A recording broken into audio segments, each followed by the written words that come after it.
నమస్కారం సార్. నమస్తే అండి సార్. ఇది లాస్ట్ 10-15 డేస్ నుంచి ఈ ప్రజలు ఒక ఏడుపులే కనిపిస్తున్నాయి టీవీ న్యూస్ ఛానల్స్ లో. వాళ్ళ నివాసం ఉండే ఇల్లులు అన్ని కూల్చేస్తున్నారు. అండ్ వాళ్ళు 30-40 సంవత్సరాల నుంచి నివసిస్తున్న ప్రదేశాల నుంచి ఖాళీ చేసి ఎక్కడికో వెళ్ళిపోమంటున్నారు. అండ్ వాళ్ళక్కడ వాళ్ళ ఒక ఇల్లులు అండ్ వాళ్ళ ఒక పిల్లల స్కూల్స్, వాళ్ళ ఒక ఉపాధ్యం అవన్నీ అక్కడే ఉన్నాయి. అవన్నీ వదిలేసి వాళ్ళని దూరంగా వెళ్ళమంటున్నారు. సో దీని గురించి మీ స్పందన ఏంటి సార్?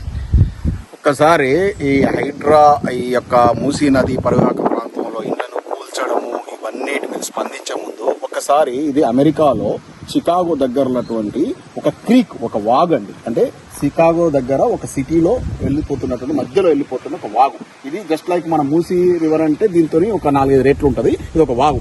ఈ వాగు పక్కన చూసారా రైల్వే ట్రాక్ చూడండి, దాన్ని జూమ్ చేసి చూపించండి. Railway track. ఈ వాగుకు ఇటు పక్కన చూడండి నివాస సముదాయాలు చూడండి. ఇవన్నీ పెద్ద పెద్ద కార్లు నివాస సముదాయాలు, ఇవన్నీ చూడండి నివాస సముదాయాలు చూడండి. కార్ పార్కింగ్ చూసారా, ఆడ అన్ని ఇండ్లు చూసారా, మొత్తం వాగు పక్కన ఉన్నటువంటి మొత్తం ఇండ్లు.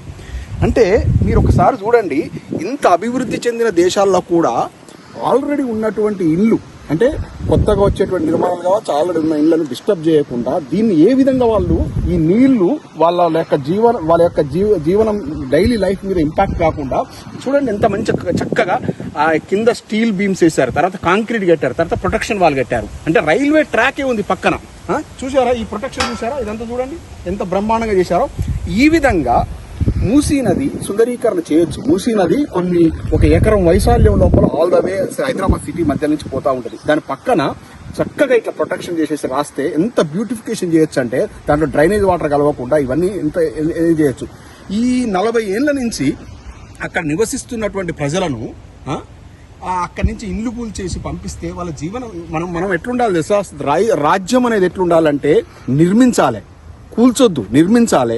రాజ్యం అనేది ఎట్లుండాలంటే డెవలప్మెంట్ ఒక పక్క అయితే ఇంకో పక్కన సంక్షేమం అనేది కూడా ఒక పక్క ఉండాలి. ఏది నువ్వు సంక్షేమ రాజ్యం తెస్తా, నేను ఇందిరమ్మ రాజ్యం తెస్తా, నేను బ్రహ్మాండమైన పరిపాలిస్తా, ప్రజాపాలన చేస్తా అని చెప్పి ప్రజలను యొక్క ఇండ్లను మొత్తం కూలుస్తావా? ధారావి ప్రాంతం మీకు ముంబైలో కనపడట్లేదా? దాన్ని ఎవరైనా టచ్ చేస్తారా? అక్కడ స్లమ్ ఏరియాలో కొన్ని లక్షల మంది కుటుంబాలు బతుకుతున్నాయి. అంటే వాళ్ళందరికీ తెలివితేటలు లేకనా, వాళ్ళని అక్కడి నుంచి వాళ్ళను పంపించే ఉద్దేశం లేకనుకుంటారా? కానీ ఎవరి యొక్క ప్రతి ఒక్క అక్కడ కొన్ని లక్షల కుటుంబాల యొక్క జీవనం అనేది అక్కడ వాళ్ళు చేసుకునేటువంటి పనులతో, వాళ్ళ వ్యాపారాలతో, వాళ్ళ యొక్క బతుకుదెరువు ఆధారపడి ఉంది. వాళ్ళని డిస్టర్బ్ చేసే ఉద్దేశం గవర్నమెంట్కి లేదు. ఇక్కడ గవర్నమెంట్లు అన్ని కూడా ఒక అభివృద్ధి ఒక్కటే కాదు, ప్రజల ఇంట్రెస్ట్ ప్రకారం నడుచుకోవాలి. ప్రజల అభిప్రాయం ప్రకారం నడుచుకున్న ప్రభుత్వాలే మనగలుగుతాయి. 9 నెలల లోపల రేవంత్ రెడ్డి గారు మీ ప్రభుత్వము అంతా ఇంత కాదు, ఇంత ప్రజా వ్యతిరేకత ఎందుకు వచ్చేసింది? విద్యార్థులు హ్యాపీగా లేరు, నిరుద్యోగులు హ్యాపీగా లేరు. ఏ ఒక్క సకల జనులు చాలా ఇబ్బంది పడుతున్నారు. ఇవాళ రోడ్ల మీదకి వచ్చి వాళ్ళు ఏదన్నా వాళ్ళకు కోరికలు కావాలంటే గాంధీ భవన్కు రావాలి, సెక్రటరీకి పోవాలి. కానీ వాళ్ళ తెలంగాణ భవన్కి పోయి బీజేపీ ఆఫీసుల చుట్టూ, తెలంగాణ భారత రాష్ట్ర సమితి ఆఫీసుల చుట్టూ తిరిగేటువంటి పరిస్థితి ఎందుకు వచ్చింది? కేసీఆర్ గారు ఎక్కడున్నారు? ఓ మహానుభావుడా నువ్వు రా, నీ పాలవాళ్ళని ఎట్లుండే అని ఆయన ఎందుకు వేడుకుంటున్నారు? నిన్ను ఎందుకు చీకొడుతున్నారు? ఏంది ప్రజలు ఒక్కొక్క నోట్ల నుంచి వాళ్ళ ఆవేదనతో బూతులు తిడుతున్నారు. మీకు ఇంకా రియలైజ్ కాకపోతే ఎట్లా? ప్రజల అభిప్రాయం ఎట్లున్నప్పుడు రియలైజ్ కాకపోతే ఎట్లా? ఏంది కూలగొట్టి వాళ్ళని మొత్తం అక్కడి నుంచి తరలించేసి డబుల్ బెడ్రూమ్లు ఎక్కడో సిటీకి దూరంగా ఉన్న డబుల్ బెడ్రూమ్లు ఇస్తే వాళ్ళు డబుల్ బెడ్రూమ్లలో బతకడానికి వచ్చినటువంటి ప్రజలు అనుకుంటారు. వాళ్ళు 40 ఏళ్ల నుంచి వాళ్ళ యొక్క జీవనము అక్కడ ఎట్లుందంటే అక్కడనే ఒక మంగళ షాపు, ఒక కూరగాయల షాపు, ఒక మటన్ షాపు ఏదో పెట్టుకొని వాళ్ళ యొక్క బతుకు తెరువు వెల్లగిస్తున్నారు. మీ ప్రభుత్వం మీద ఆధారపడలేరు. వాళ్ళు అంటున్నారు స్వచ్ఛందంగా, మాకు నీళ్లు వచ్చి మీ మునిగిపోయినా కూడా మీరు రాకండి ప్రభు, మిమ్మల్ని ఎవరు అడగట్లేడు అని అడుగుతున్నారు. వాళ్ళని పోయి వాళ్ళని మొత్తం జీవితాలను అతలాకుతలం చేస్తావా? నీకు ఎవరిచ్చారు రైటు? ఇట్లా చెయ్యి, డెవలప్మెంట్ నీకు కావాలనుకో చెయ్యి.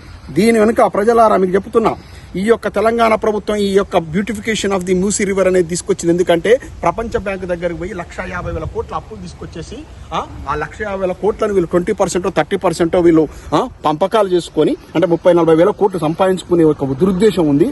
ఈ బ్యూటిఫికేషన్ లేదు, ఏది లేదు. నీకు చిత్తశుద్ధి ఉంటే 6 గ్యారెంటీలు ఇంప్లిమెంట్ చేయి. అడగని మూసీ బ్యూటిఫికేషన్ ఎవరు ప్రజలు అడుగుతారా? ప్రజలు వచ్చి మిమ్మల్ని ధర్నాలు చేస్తారు మాకు బ్యూటిఫికేషన్ చేయమని. నువ్వు ఇస్తానన్న 6 గ్యారెంటీలు ఇవ్వు. నువ్వు ప్రజలకు చేస్తానన్న సేవ చెయ్యి. అది వదిలిపెట్టి పనికిమాలిన పథకాలను పట్టుకొచ్చేసి ప్రజల యొక్క జీవితాలతో ఆడుకోవడం ఏంది? ప్రజలు మొత్తం ఏంది నట్టేట ముంచుతున్నావు? ఆర్తనాదాలు వినపడట్లేవా రేవంత్ రెడ్డి గారు? శాపనార్థాలు పెడుతున్నారు. ఆ శాపనార్థాలు, వాళ్ళ యొక్క శాపనార్థాల దాటికి మొత్తం మీ కాంగ్రెస్ కుటుంబం, కాంగ్రెస్ పార్టీ, కాంగ్రెస్ నాయకులంతా కూడా మీ యొక్క జీవితాలు మొత్తం కూడా శాపనార్థాల తాకిడికి మొత్తం కొట్టుకపోతాయి, అడిగంటిపోతారు. మామూలు పాపం కాదు మీరు చేసే పాపకార్యం ఇది. ఎవడు అడిగిండి మిమ్మల్ని beautification of the Musi river అని? చేస్తే ఇట్లా చేయి. అభివృద్ధి చెందిన దేశాలు చేస్తున్నాయి ఇట్లా. ఏది ప్రజల యొక్క లైఫ్ డిస్టర్బ్ కాకుండా ప్రజలు డిస్టర్బ్ చేసే రైట్ మీకు ఎవరిచ్చారు? చెప్తున్నా, ఇప్పటికైనా ఇలాంటి అన్ని మానుకోండి. ప్రజలను ఎక్కడున్నారో అక్కడ వాళ్ళ బతకనివ్వండి. చేయదలుచుకుంటే ఇలా వాళ్ళకి ప్రొటెక్షన్ మంచిగా మూసీ రివర్కి అటు ఇటు ప్రొటెక్షన్ వాళ్ళు కట్టేసి మంచిగా డెవలప్మెంట్ చేయండి. అంతేగాని ఉన్న ఇళ్ళని కూలగొట్టుడు కాదు. దయచేసి ఇప్పటికేం చెప్తున్నా, ప్రభుత్వానికి విన్నవిస్తున్నా, తస్మాత్ జాగ్రత్త, ప్రజల జీవితాలతో ఆడుకోవద్దు. జై తెలంగాణ.